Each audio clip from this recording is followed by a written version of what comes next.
हाथरस में फर्जी answer sheet देकर दिखाकर ठगी, जहां 4 सदस्य हाथरस से गिरफ्तार, 3 फरार। सॉल्वर और पेपर लीक करने वाले 2 को देते थे चकमा। 46 प्रवेश पत्र, 2 खाली चेक, 5 फोन, 4 आधार कार्ड बरामद। कहीं पेपर लीक का आरोप, कहीं सॉल्वर गैंग। यूपी पुलिस भर्ती परीक्षा में गड़बड़ियों पर 244 गिरफ्तार। महोबा में सैकड़ों की तादाद में छात्र छात्राएं धरने पर बैठे। मिर्जापुर में हथियार तस्करी का हुआ भंडाफोड़, तस्करी करने वाले बड़े गिरोह का किया पर्दाफाश। 5 पिस्टल, 10 तमंचा के साथ 3 तस्कर गिरफ्तार।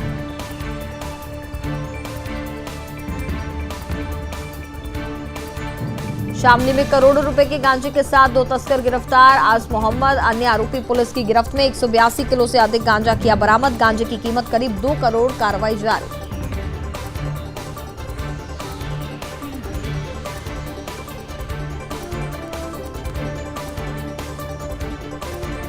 और डीडीयू नगर में हुआ बड़ा हादसा, लोकमान्य तिलक एक्सप्रेस जेसीबी से टकराई, बाल बाल बचे यात्री, जेसीबी चालक घायल, मचा हड़कंप, कार्रवाई जारी।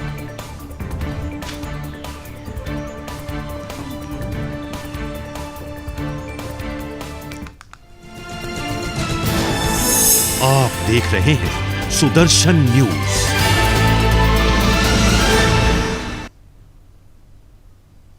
नमस्कार, मैं हूं आपके साथ कनिका अरोरा और आप देख रहे हैं सुदर्शन न्यूज। बुलेटिन की शुरुआत करते हैं इस वक्त की बड़ी खबरों के साथ। सबसे पहले बात करते हैं उत्तर प्रदेश के हाथरस से, जहां पुलिस भर्ती परीक्षा में अभ्यर्थियों को पास कराने का ठेका लेने वाले सॉल्वर गैंग के 3 सदस्यों को पुलिस और एसटीएफ टीम ने गिरफ्तार किया है। ये लोग 10 से 12 लाख रुपए में अभ्यर्थियों के पास यहां पर चीटिंग कराने का ठेका लेते थे, तो वहीं सॉल्वर बैठाने, पेपर लीक कराने का दावा कर अभ्यर्थियों से रकम वसूलते थे।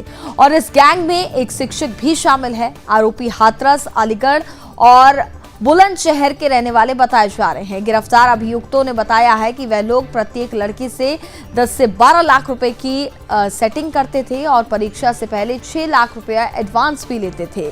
और साथ ही बताया जा रहा है कि और शेष रुपया पास होने पर लेते थे। पूर्व में परीक्षाओं में गड़बड़ी को लेकर के पुलिस भर्ती में पेपर ना मिलने पर फर्जी आंसर शीट दिखा करके अभ्यर्थियों से पैसा भी ठगा करते थे, बल्कि अभ्यर्थियों के मूल शैक्षिक प्रमाण पत्र ले लेते थे। और साथ ही अभियुक्तों के कब्जे से मिले मोबाइल में व्हाट्सएप चैट से उत्तर प्रदेश पुलिस आरक्षण भर्ती परीक्षा के अभ्यर्थियों को पेपर लीक करवाकर पेपर पढ़वाने का विवरण प्राप्त हुआ है।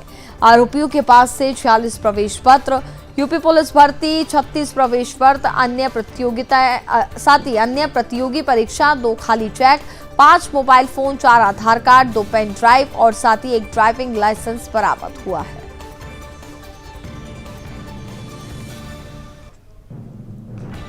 सिविल्स की भर्ती का जो परीक्षा चल रही है, इसमें जनपद हाथरस की सादाबाद पुलिस एवं एसओजी टीम ने 4 ठगों को गिरफ्तार करा है, जिसमें कि इनका मेन सरगना सतीश कुमार ग्राम नगला मियां थाना सादाबाद का रहने वाला है। ये पहले भी पुलिस भर्ती और सैनिक भर्ती में शामली और आगरा से 4 बार जेल जा चुका है। ये व्यक्ति खुद भी, ताकि इस पे किसी को शक ना हो, इसने खुद ने 10वीं 12वीं का एग्जाम उम्र छिपा के दोबारा दिया और यहाँ पे एक आवेदक भी बन गया। ये अपना खुद का भी एडमिट कार्ड लेके घूम रहा है ताकि पुलिस इस पे शक ना कर पाए। इसके साथ ही साथ हमने पंकज, रवि और रामपाल नाम के 3 व्यक्तियों को और गिरफ्तार करा, जो कि इसके गिरोह के सदस्य है। ये लोगों को एक फर्जी आंसर शीट दिखाकर उनसे पैसे ठगा करते थे। इनके पास से हमको 5 मोबाइल फोन्स, लगभग 27 लाख रुपए जो इन्होंने इकट्ठा करके आगे दिया है, उसके कुछ हिसाब किताब मिला है और साथ ही साथ आवेदकों का एडमिट कार्ड भी मिला है। अगली खबर यूपी के महोबा से है, जहां पुलिस भर्ती परीक्षा संपन्न हो चुकी है और इस दौरान गड़बड़ी करने वाले 244 लोग गिरफ्तार किए गए हैं।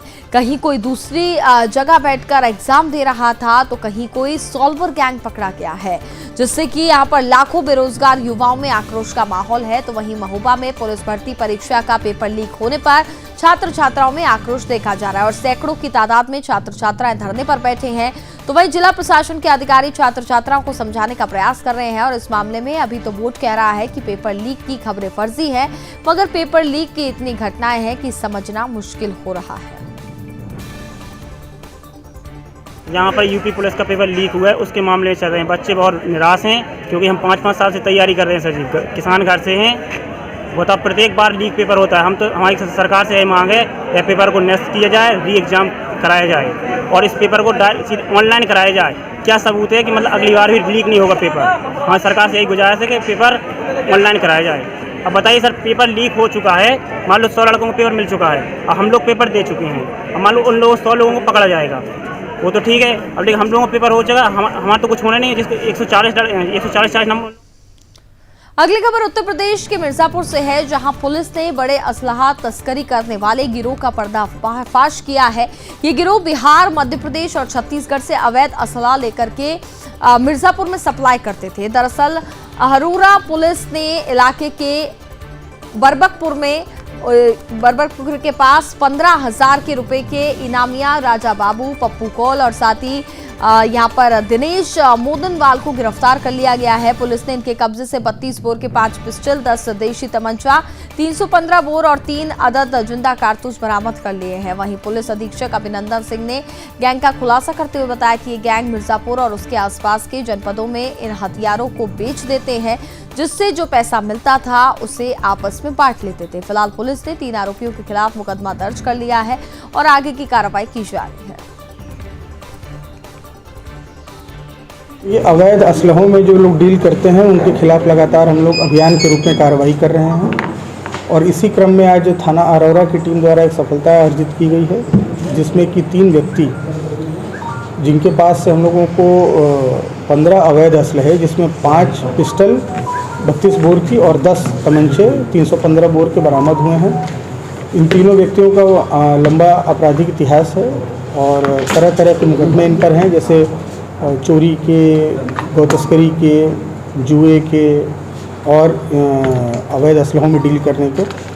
इनमें से एक व्यक्ति जो राजा बाबू बिंद है, वो पूर्व में भी गैंगस्टर एक्ट के तहत 15,000 रुपये का इनाम उसके ऊपर था।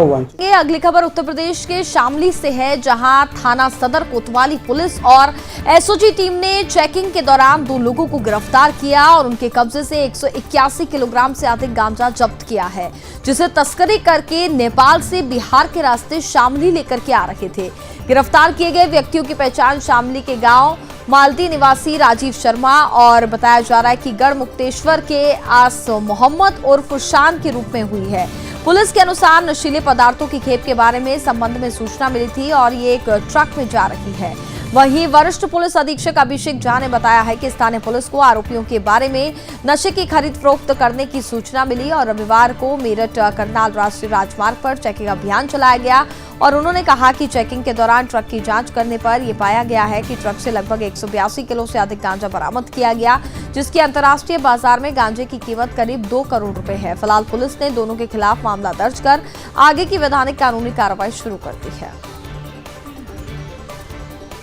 देखिए, राजीव शर्मा एक व्यक्ति है जो थाना गढ़ीपुख्ता क्षेत्र का जनपद शामली का रहने वाला है और एक शान मोहम्मद है जो जनपद हापुड़ का रहने वाला है। दोनों ट्रांसपोर्ट के बिजनेसेस में इन्वॉल्व हैं। राजीव वो जो है ठेकेदारी वगैरह का काम करता है, बसों में जो है सवारी बिठाना उसमें इन्वॉल्व है और जो शान मोहम्मद है वो रसद वगैरह इत्यादि जो है यहाँ से नॉर्थ ईस्ट वगैरह में सप्लाई करना और वहाँ पे मेघालय और अन्य राज्यों से जो है सीमेंट की खेप जो है बिहार, बंगाल आदि जो है इन स्थानों पर जो है पहुँचाता था। इनका जो है आपस में काफ़ी लंबे समय से परिचय है और राजीव का संपर्क एक व्यक्ति से हुआ जो उसका कहना है तथाकथित रूप से कि वो वीरगंज नेपाल का रहने वाला है और फ्रीक्वेंटली बिहार में विजिट करता है। अगली खबर यूपी के रामपुर से है, जहां कोतवाली सवार के गांव लच्छीवाला में 6 महीने की गर्भवती महिला संतोष ने 5 वर्षीय बेटी महक और साथ ही 9 वर्ष की बच्ची रोशनी की गला घोट करके हत्या कर दी और अपने पेट में दराती घोंपकर आत्महत्या का प्रयास किया। सूचना पर पुलिस अधीक्षक राजेश द्विवेदी और साथ ही सीओ अरुण कुमार ने घटनास्थल पर पहुंचे और परिजनों से मुलाकात की। तो वहीं पुलिस अधीक्षक ने सीएचसी पहुंचकर घायल महिला से जानकारी ली। पुलिस ने दोनों बच्चियों के शव को कब्जे में लेकर के पोस्टमार्टम के लिए अस्पताल भेज दिया है, जबकि घायल महिला का उपचार चिकित्सक द्वारा किया जा रहा है। फिलहाल पुलिस हत्या के कारणों की जानकारी में जुटी हुई है और जल्द ही इस पर खुलासा भी किया जाएगा। क्षेत्र की घटना है जो अब तक जानकारी प्राप्त हुई है कि एक महिला ने किन्हीं कारणवश अपने 2 बच्चियों का गला रेत करके हत्या कर दी और स्वयं को भी चाकू मार करके दरांती मार कर घायल किया गया है। अभी उसका इलाज चल रहा है। अब किन कारणों से घटना की गई है अभी घर वालों से पूछताछ चल रही है और जो जैसी तहरीर प्राप्त होगी पोस्टमार्टम रिपोर्ट आएगी उस हिसाब से कार्रवाई की जाएगी। वो तो ऐसा अब तक ऐसे लग रहा है कि उनकी माँ ने ही इनकी हत्या की है और कारणों के बारे में पता। अगली खबर यूपी के डीडीओ नगर से है, जहां रेल मंडल के पास व्यासनगर मानव सहित रेलवे क्रॉसिंग को पार करते समय सुपरफास्ट एक्सप्रेस से जेसीबी टकरा गई और इस दौरान एक बड़ा हादसा होने से बाल बाल बच गया। वहीं जेसीबी चालक गंभीर रूप से घायल हो गया, जिसका इलाज फिलहाल जारी है और रेल यात्री सकुशल है। सूचना के बाद अधिकारी और साथ ही तकनीकी टीम मौके पर पहुंचकर परिचालन शुरू कर दिया गया। दरअसल रेलवे ठेकेदारों द्वारा रेल ट्रैक के पास काम चल रहा था और इस दौरान व्यासनगर मानव रहित रेलवे क्रॉसिंग पर जेसीबी रेलवे ट्रैक पार करते समय फंस गई और तभी गुजर रही लोकमान्य तिलक सुपरफास्ट एक्सप्रेस तेज आवाज के साथ जेसीबी से टकरा गई और इस दौरान यात्रियों में हड़कंप मच गया। हालांकि रेल यात्री बाल बाल बच गए और बड़ा हादसा होने से बच गया। हादसे में जेसीबी के परकच्चे उड़ गए तो वहीं जेसीबी चालक गंभीर रूप से घायल हो गया। आपको बता दें कि हादसे में ट्रेन के कई कोच भी क्षतिग्रस्त हो गए हैं। इस दौरान बनारस एक्सप्रेस समेत कई ट्रेनें जहां तहां खड़ी हो गई और हादसे के 1 घंटे बाद अधिकारियों के निर्देश पर रेल का परिचालन शुरू हुआ। तो वहीं एसडीआरएफ लालजी चौधरी ने बताया है कि डाउन लोकमान्य तिलक एक्सप्रेस से अवैध जेसीबी टकरा गई। जानमाल की हानि नहीं हुई है, परिचालन शुरू कर दिया गया है और उन्होंने कहा कि जांच कमेटी गठित कर ली गई है, पूरे मामले पर जांच की जा रही है। ये ट्रेन जा रही थी 12168 मुंबई बाउंड ट्रेन थी, डाउन ट्रेन। यहाँ पे एक अनऑथराइज्ड कुछ क्रॉसिंग हुई है, यहाँ जेसीबी मशीन से टकरा गई है। इसमें कोई जान माल का कोई नुकसान नहीं हुआ है और ट्रेन को हम लोग लेके गए हैं। अभी उसका असेसमेंट चल रहा है और इसके केस के लिए भी अभी हम लोग गाड़ी के लिए कमेटी भी नॉमिनेट कर रहे हैं। किसी को चोट भी आई है सर?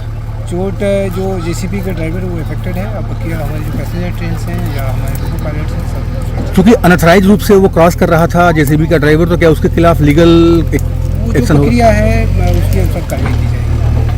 अगली खबर गुजरात के सूरत से है, जहां कई जिलों में अवैध रूप से बेची जाने वाली शराब की बिक्री पर रोक के लिए कड़े कदम उठाए गए हैं। देशी हो या विदेशी शराब के इस अवैध कारोबार पर अंकुश लगाने का सूरत पुलिस प्रयास कर रही है, तो वहीं दूसरी तरफ शराब माफिया पुलिस को चकमा देकर शराब के अवैध कारोबार को शुरू करने का प्रयास करने में जुटे हैं। दरअसल राज्य निगरानी सेल के नेतृत्व में सूरत शहर के जहांगीरपुरा पुलिस स्टेशन में डबोली पुल के पास नीचे धड़ल्ले से चल रहे अवैध शराब के अड्डे पर बड़ी कार्रवाई की गई है और 8,03,000 रुपए की विदेशी शराब जब्त की गई है। इसके साथ ही 2 मोबाइल और 5 वाहन जब्त किए गए हैं। तो वहीं 2 अपराधियों को गिरफ्तार कर लिया गया है। अपराधी का नाम जोनी उर्फ जॉन और साथ ही जयेश विजय भाई राठौड़ है और पुलिस दोनों आरोपियों से पूछताछ कर रही है कि इतनी बड़ी मात्रा में शराब कहां से आ रही थी और आखिरकार कहां जा रही थी। फिलहाल पुलिस ने अपराध कायम कर लिया है और कार्रवाई जारी है।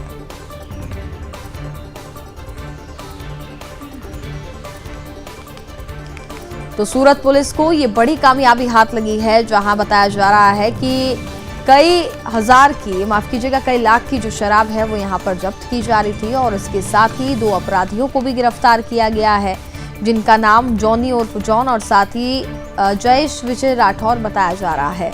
फिलहाल पुलिस अब इन दोनों से ही पूछताछ कर रही है। चूंकि तस्वीरों में भी आप देख पा रहे हैं भारी तादाद में शराब की तस्करी की जा रही थी। आखिरकार ये शराब कहां से लाई जा रही थी और कहां पर ले जाई जा रही थी, ये जानना बहुत जरूरी है और इसी के चलते अब प्रशासन जो है वो इनसे कड़ाई के साथ पूछताछ कर रहा है।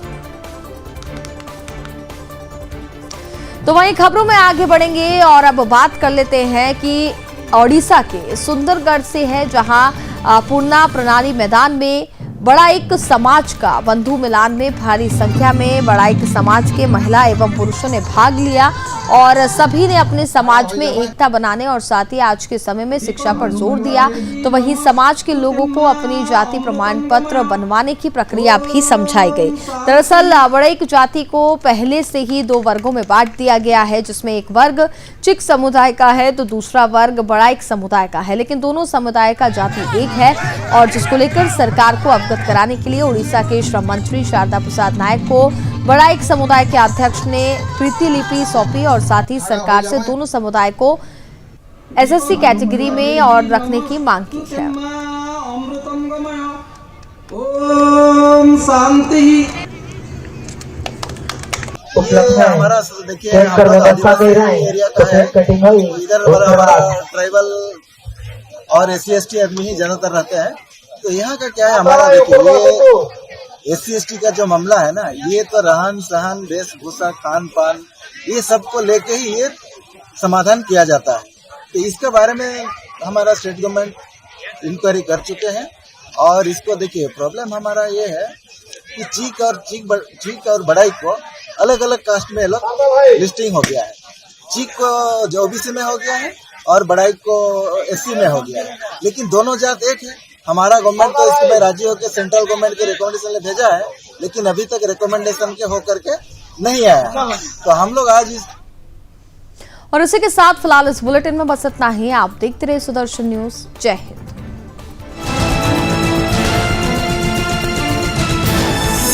आप देख रहे हैं सुदर्शन न्यूज।